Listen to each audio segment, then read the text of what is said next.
All right, I think we have most people here, so I'm going to get things started. The regular meeting of the Senate of the Student Government Association is now in session, and this meeting is currently being recorded live. I'm going to go over to Fiona for the roll call. Hey guys, so attendance is a little harder this year without seeing everyone's faces. So what I've been doing is just taking a screenshot of the participants list at some point in the meeting, but some people kind of come in and out at different points. So I'm just going to be reading the names of the people who I have as not here last meeting. So if you think there's a problem with that, or if you think you were here and I read your name, please just private message me. So the people that I have absent from last meeting are Aaron, Claire, Evie, Keela, and Billy. So if you think you were here, just send me a message, please. Thanks, Fiona. I move to approve last week's minutes. Do I have a second? All right. Moving on to executive reports. Amarachi. Hey everyone.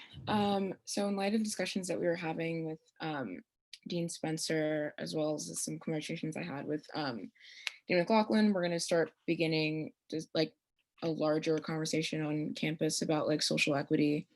And we're going to try to achieve that through a campus-wide survey about like what kind of events people enjoy, go over some like campus security enforcement data, because I think that was an issue that people brought up about noting maybe that there was a disparity between the way campus security enforces different rules for different organizations, as well as analyzing just kind of like attendance trends within like Greek-led organizations versus non-Greek-led organizations, and kind of seeing what kind of issues, what kind of solutions we can kind of come to together about creating more of an equitable experience for all students, regardless of like what organizations they choose to be a part of.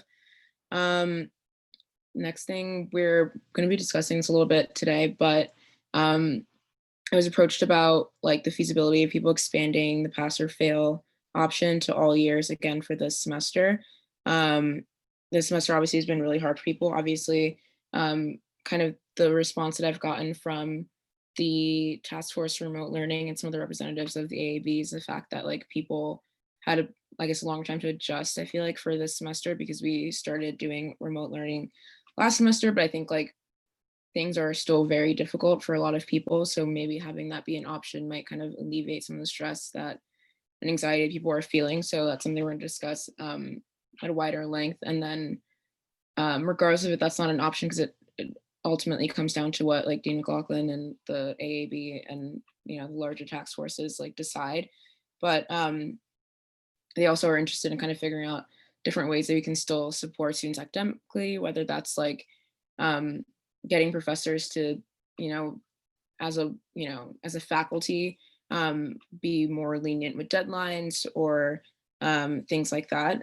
So figuring out just like things that you think would make the semester a lot easier for you in terms of academics. What else is there? We have obviously we have no October break. And some professors have been giving some students like a day off here and there on syllabus, but like they want to continue the discussion about whether or not it would be helpful to have at least like maybe 3 days in a row sometime before the end of semester, to have those off and kind of have people just like take a breather. There's been a lot of like worries with people's mental health and things like that, so that's a discussion. And I'm also meeting with the provost and dean of faculty, Tracy Hucks, to discuss adding anti-racist theory courses to the core requirements, or to expand global engagements to include courses that kind of fall within that realm or those subjects. It's definitely like global engagements is just kind of historically a difficult part of the requirements to fulfill, even if like you're going abroad or whatever. So having a conversation with her about whether or not that would be feasible, because 2020 is like the year for them to start like discussing core revision anyway. So thinking about if that's something that they can do as we're revising the requirements. So that's all I have to report. Thanks, Amarachi. Is anybody here from the BAC to give the treasurer report? Okay, no. They told me they were coming, but I guess that's not going to be a thing. Uzman, do you have anything to add while we're on the topic? Yeah, so I met with the BAC last Sunday after their like regular meeting. And I just wanted to like, of course, just get a sense of like who is on the BAC and what kind of perspectives and ideas they bring. So I asked them like basically what brought them to the BAC, and then we had a discussion on like how we can improve things going forward. So some of the issues that we discussed after having like a 1 hour long discussion was it boiled down to BAC having kind of two categories of issues. So the first one that we identified was this unconscious bias. So many of the issues that have been raised about the BAC don't really come from like an intentional bias. It comes from like an unconscious bias. So how we can address that is a conversation we need to have. Last year, I remember they had an implicit bias training, and we kind of mandated that they have it every semester. But this semester they haven't had it yet because of COVID and everything. So we're working with Dean Spencer to have that to be a regular thing at the end of the semester, and then early every semester going forward. And then there was questions about that the BAC is kind of daunting to approach, and there's a lack of clarity and also some sense of arbitrariness. So I'm going to work with the BAC, and we're thinking of sending out like an email every week after the Senate approves like the BAC allocations to the student body, just telling them these are the allocations that the BAC made this week, and this was kind of like the process, or this was kind of the lens that the BAC viewed the proposals from, so that people have an idea of like what the BAC is actually doing. How much money is left is also always a question, but also like what kind of grounds the BAC actually reviews the proposals at. So the people are just reminded of the process that the BAC kind of goes through, so that people are not like kind of left in the dark on how the BAC operates. So I'm still working with the BAC to kind of draft that and like what format that would be in. But we are thinking of like starting that from next week.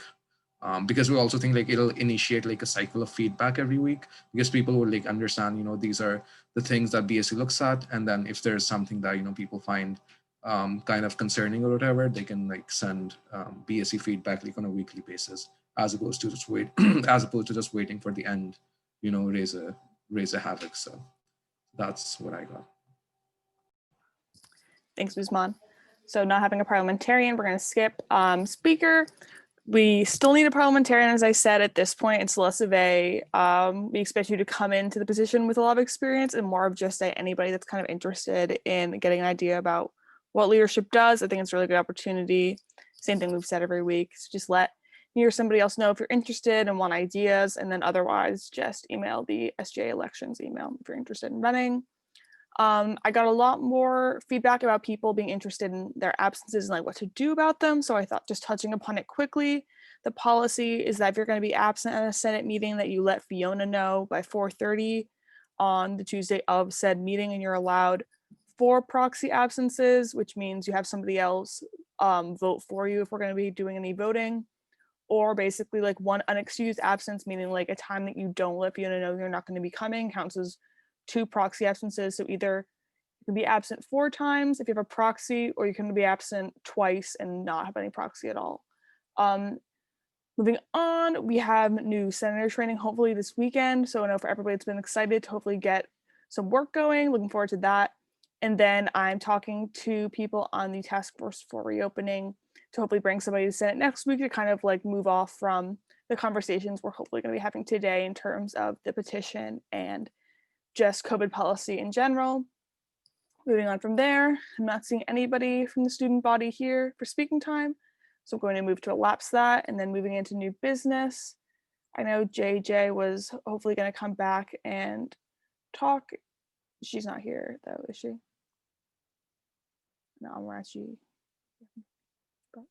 I'll text her right now. Hold on. I think we can probably just move on to the petition conversation in the meantime until hopefully she can come in and chat with us. So I'm just going to share my screen really quickly.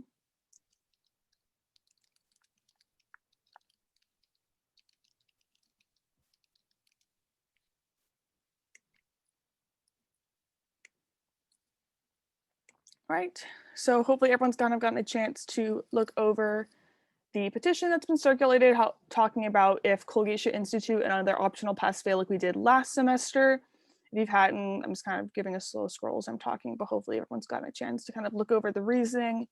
like Amarathji said, I think admin's kind of aware that this kind of conversation has been going on, but there's kind of this push about like whether or not it's actually necessary from their point of view.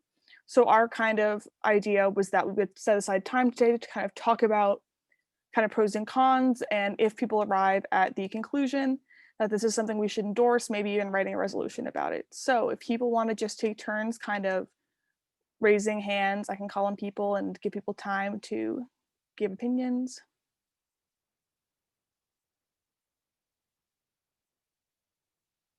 I meant like raise them in the chat. I'm not sure if I can see everybody on one screen. Miriam? One thing I want to bring up is how hard this is for the remote learners, especially the people who are in different time zones. Because I know people in some of my classes who are joining labs at 5 a.m. in the morning, and basically like their entire sleep schedule is like messed up and everything.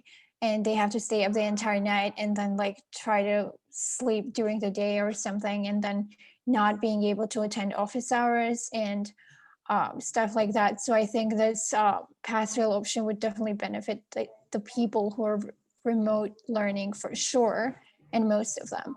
But it's not just about the remote learners. I think it would also benefit the other people who are on campus, because of obviously like all the mental health reasons that we already mentioned. And it's just like sometimes like technical issues, like being disconnected from a class is like a big issue, and attending office hours and having asynchronous classes. Like one of my classes, we don't even have like classes, so you're basically just expected to go to office hours sometimes, but it's like there is not enough time to answer everybody's questions. And yeah, I like personally believe that in general most people would benefit out of having the pass fail situation.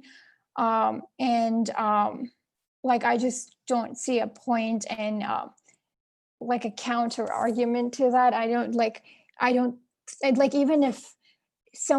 if there's a counter argument that people would be taking advantage of the situation and like not studying, I don't see how that's going to happen, because we're already halfway through anyways, and like people have been studying anyways pretty hard. So I personally believe this is going to benefit most people.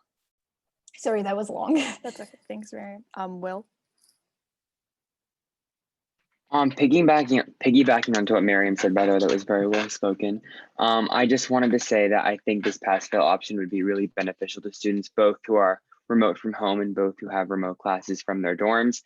I don't think it's an accurate depiction of someone's like academic performance if they're receiving a grade from taking a class over a computer. And the pass-fail option would ultimately like eliminate that idea and allow them to receive like a grade that's based off of like the learning circumstances that they're under. And I think that the board should continue looking at this decision. Sophia? Yeah, I just think like adding on to what everyone said, I was talking to a girl in my Arabic class yesterday about it, and she was like, well, like I'm trying to go to law school, and I don't think it's gonna look good like if I have pass fail like from 2 semesters. And so I think that that's something that people are worried about. So I think that if this does happen, I think it's important to like reinforce the idea that this is completely optional. Like you don't have to like choose the pass fail option if you feel like your grades are up to par. Just that a lot of people are like really stressed out right now, like between COVID and like everything else that's going on, like with the election or whatever. And a lot of us are struggling, like myself included. So Claire? Yeah, I mean, obviously I agree with what everyone else has said so far, but what sticks out to me the most about this whole petition is just that like we're supposed to be representatives of the people, and there's obviously like a really big like push for this from the student body. So regardless of like, even if it's right or wrong, I think that as like representatives of the student body that we kind of have an obligation to pass this or to like push forward with this. Erica? Yeah, I definitely am going to echo everything that people have said so far.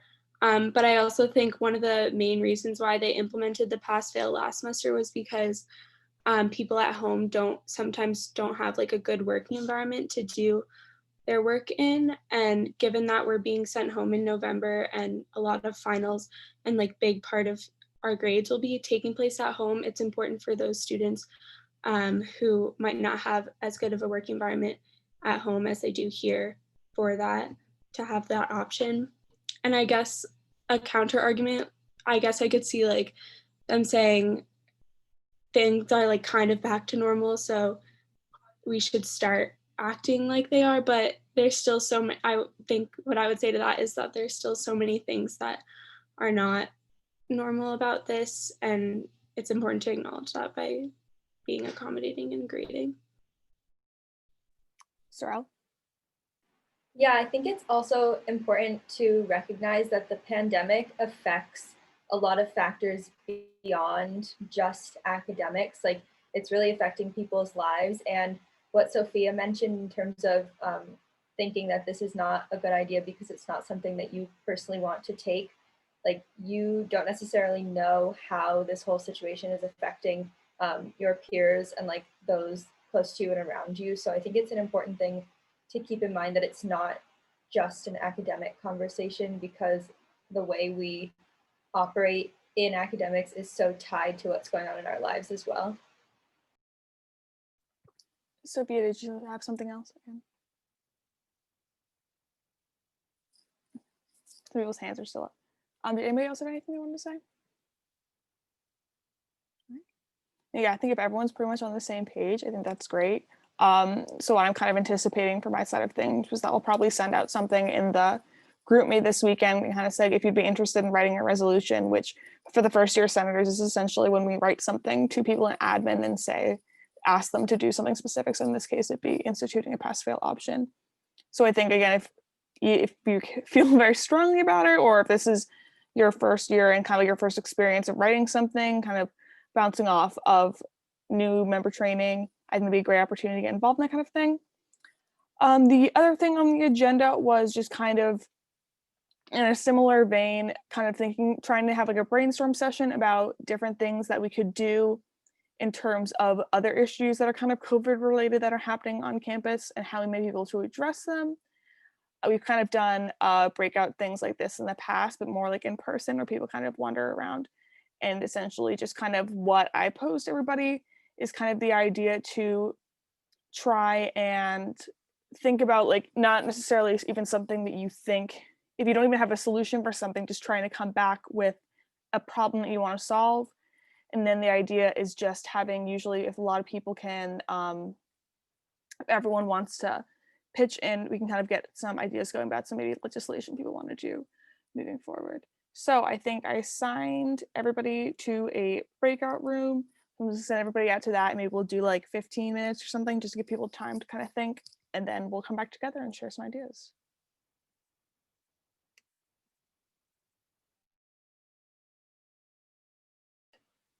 I think this is everybody. Just give me a second.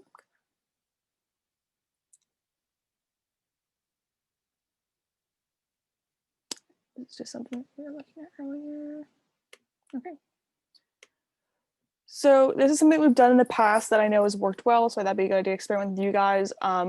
So this is essentially my notes from our group we were talking about. Kind of the idea is we can kind of just fill things in as a group. So one of the issues that we came up with was how like clubs have kind of been unable to meet because of obviously COVID restrictions, and they've just kind of tried to, like, our solution-ish was either like publicizing ways that people might be able to like adjust like their meetings and kind of like try and like act as like a catalyst and get people's ideas going. And then Uzman and Molly were talking about different systems of how like certain events can be pre-approved. The idea that like information was distributed to all the student leaders saying like if you have this kind of like event, like they'll immediately be approved, because as the status quo you need to have like a special like 2-week waiting period in order for your event to be like, you know, get funding. So this we thought would be like a way to bypass that. And then we also talked about how there's been low attendance for like the virtual events that we've gone to, and talking about maybe how if we're able to publicize information about like where people can meet indoors, how that might be able to help things out. So if somebody from maybe the first breakout room wants to just chime in, I can't like see whose hands are raised. Somebody just wants to chime in. Yeah, I can speak. So we had a couple things that we discussed, and one of the first was concerns about like dining halls and eating areas, like once it gets cold, because a lot of people still don't feel comfortable about eating inside. So we were thinking that it might be a good idea to get some kind of heaters for the areas outside of Coop and the library, so that people could still eat outside once it gets colder. Another thing we were talking about is that people are really struggling with the library not having a lot of hours. And so I know last year Fiona was in charge of getting classrooms opened so that students could study in them. And I know some of those at least went through. So I was thinking we could just publicize that, like really try to aggressively get that information out, which classrooms there are, so that students can go there instead of the library. And then another thing we were talking about is just in preparation for next semester, professors we know are already deciding what modes they're going to teach their classes in. And we think it would be a better situation if when students are registering for classes, if they were able to see those modes of instruction just for the sake of transparency, because it was really sucky to like find that out during out like right before we registered for classes. And then getting up and down the hill, we have express cruisers, but no one can find them and the cruiser schedule is all whack. So getting trackers for express cruisers, and then making sure that the cruiser schedule is updated. And then finally, somebody mentioned like an idea of having a couple days for a break. And I suggested that maybe we do that near the end of right about when we're going to go home, so that people have adequate time to pack and get their lives together before having to ship off and go home, even though that's during their normal class schedule times. Thanks. Can I just jump off of that real quick to just follow up on? Yeah, so I was working last year with the head of campus safety to get classrooms open, and that did happen for the most part.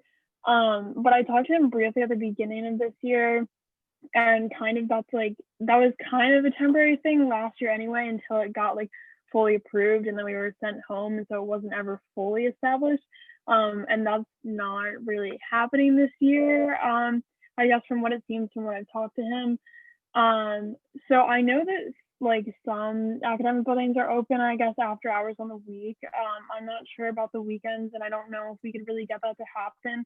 He seems like that wouldn't really even be like an option, but definitely I think we should still and can still work on library hours, but just wanted to clarify that. Yeah, I think Sorrel, your hands raised. Yeah, I just wanted to add one thing to what Evie said. I was in that group as well. Right at the beginning, we discussed quickly about like the dining hall hours, because I know that there's been a lot of expressed concern about that, the fact that the coop opens at noon on weekends, which makes it very difficult, especially for those who don't live as close to Frank, and it will be more difficult, especially when the weather gets a little bit colder. So that was just another concern that we could possibly address. Mm-hmm. Did anybody that maybe wasn't in the group want to chime in on like a possible way we could go about solving some of the issues that were raised? Doesn't have to be anything concrete, just be a hypothetical, like who we reach out to, that kind of thing. Yeah, I wanted to add something. Caitlin and I think Sorrel were both also with me in the meeting, the AAB meeting, and I'm pretty sure in terms of the like modes of teaching during registration thing, I'm pretty sure that's not going to be a problem.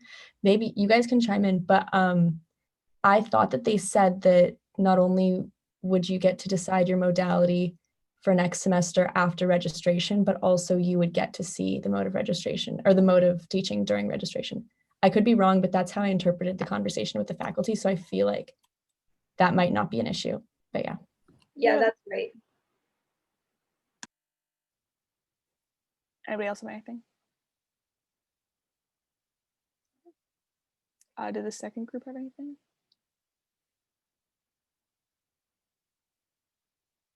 Nobody was in the second breakout room.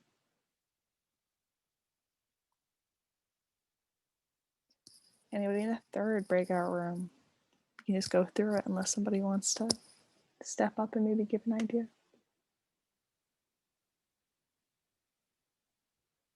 I have no idea what breakout room I was in. I'm just Oh, gonna sorry. but can I I'm sorry. go for it? Thank you. Something we talked about in our group a lot was trying to kind of like advertise the counseling center in Haven more, just because it feels like a lot of people, I mean, like obviously mental health is like terrible right now, like kind of universally on campus. And it feels kind of like, I don't know, from some interactions I've had, that some people aren't really aware of the resources that are available to them. But then there's like also like severe underfunding of Haven and counseling center. So like it's a little bit complicated, but that was one thing we talked about. Yeah, I think you'd almost like, I'm thinking like couple it with, I'm sorry, my apartment's very noisy. You'd almost like couple it with some of the other things we're talking about, like if people are talking about like wanting to have more events on campus, kind of, we could come up with like something around, sorry, this is very vague, something around like mental health to get people all together and then like use that as like a space to distribute information. Did anybody else have something?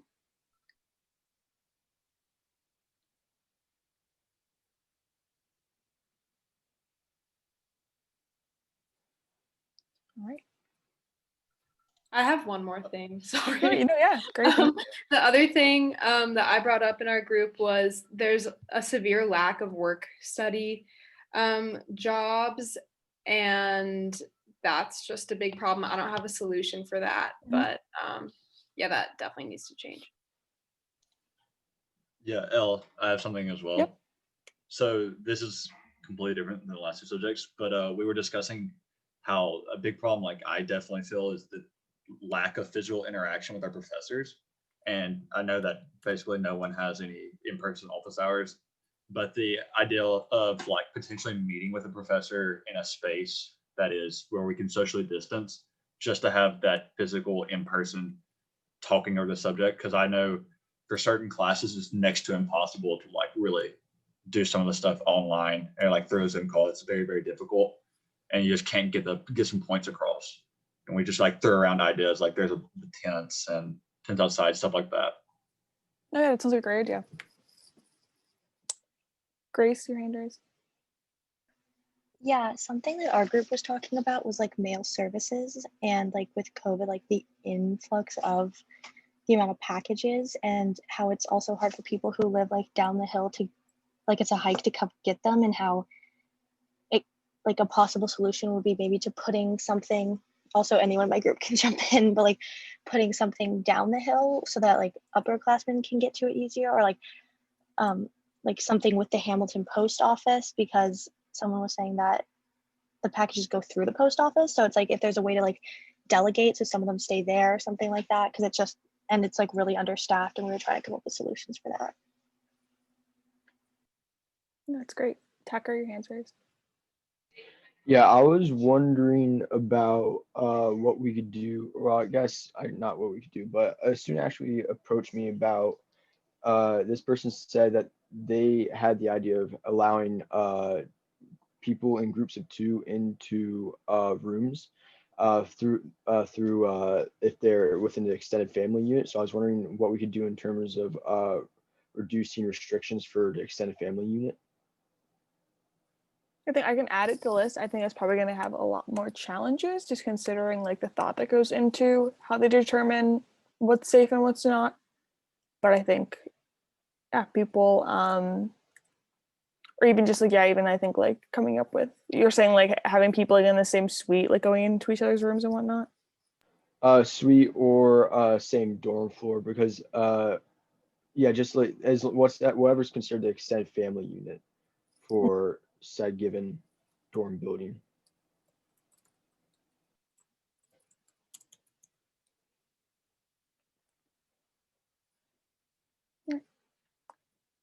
Shelby?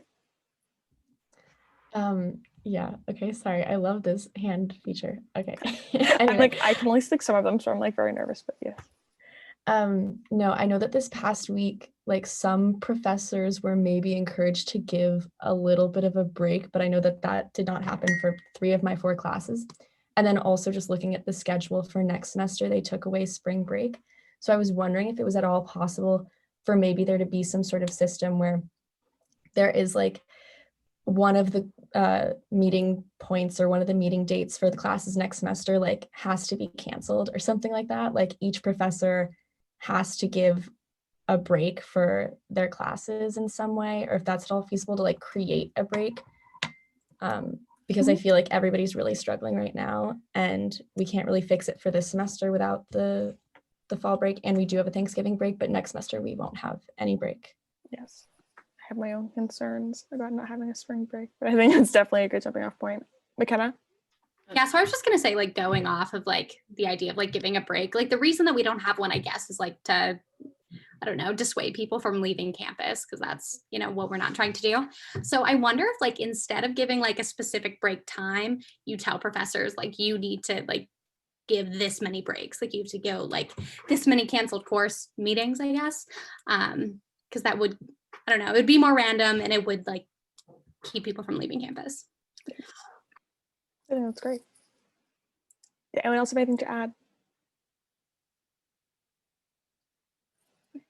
How we've kind of gone about this in the past is saying if anybody, if something struck somebody's eye and they were interested in kind of like, it's obviously like a make of it what you will, but if somebody was interested in kind of like being involved in any of the things we talked about, if you wanted to speak up, I could put your name on the right, and then people that way that were interested in helping out with something would know exactly who to talk to in order to like coordinate efforts.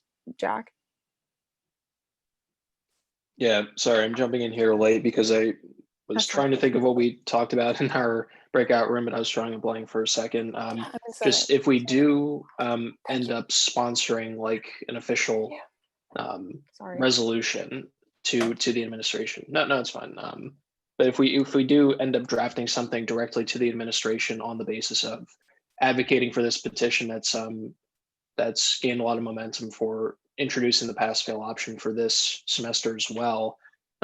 We just came up with like a few maybe pillars of reinforcement that would be good to incorporate into that. So just a few bullet points being, one being we had it last semester, so already there's that existing precedent, and the different stress factors that are weighing on students haven't really changed since then in any considerable way. If anything, they've gotten a little bit worse. And what else do I have here? We wanted to look into what other similar schools as us have done or maybe weighing right now, schools like Lehigh and Lafayette and them, to see if they're also like if they did similar things in the spring, if they have already implemented that policy for this semester. This is like this can't be something that we ask directly to the administration, but just off the top of my head or off the top of all of our heads, we couldn't really come up with any valid rebuttals for the argument like against having this option. So maybe just if we go about this this resolution in that brainstorming process, trying to come up with those. But personally, yeah, I was tapped for trying to think of why this wouldn't be a thing aside from the administration going, we don't feel like it. I agree. Molly? Something that we didn't really touch on when we first started talking about the pass fail option, like we talked about like remote students and how that's so different. There are students on campus who are fully online, like awful, like, and they had no idea that they were going to be, and now they are back in a situation identical, if not worse than they were in the spring. So I do think like a counter argument to any argument for the pass fail option would be that not all students had an in-person option to begin with. Like I'm lucky enough to have 2 classes in person. I could have taken those classes online, but like, you know, the fact that I had the option is the most important part there. There are a lot of students here who came back to campus with the intention of, you know, seeing their professors in person. And then they had planned all that out, and then they realized that they were coming and they were, you know, maybe wasting their money, or now they were in a more distracting environment than where they had planned on being. So that's another thing to take into consideration. Yeah, that's definitely really valid. Anybody else have anything to add about the petition or otherwise? Did anybody have any interest in specifically any of the kind of solution things we talked about that they might want to pursue further.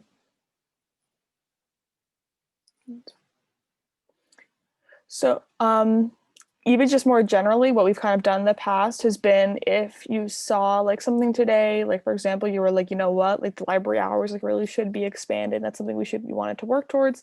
My advice would be to write in the group chat and just say like, oh, I'm interested in writing a resolution to expand library times, like this message if you want to work on it with me. And then essentially what people have done is just made group chats off of that, and then kind of is a really good jumping off point.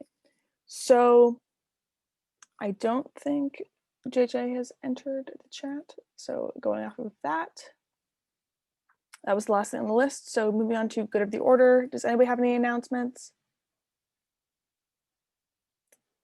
Seeing none, the chair would be in favor of a motion to adjourn the meeting. Do I see a second? All right, okay. I know it's midterms week, so good luck everybody with work. Sorry, Molly, were you gonna say something? Oh, sorry, your hand was still raised. All right, anyway. Have a good night, everybody. Thanks for participating. Thank you. Thank you. Thank you. Thank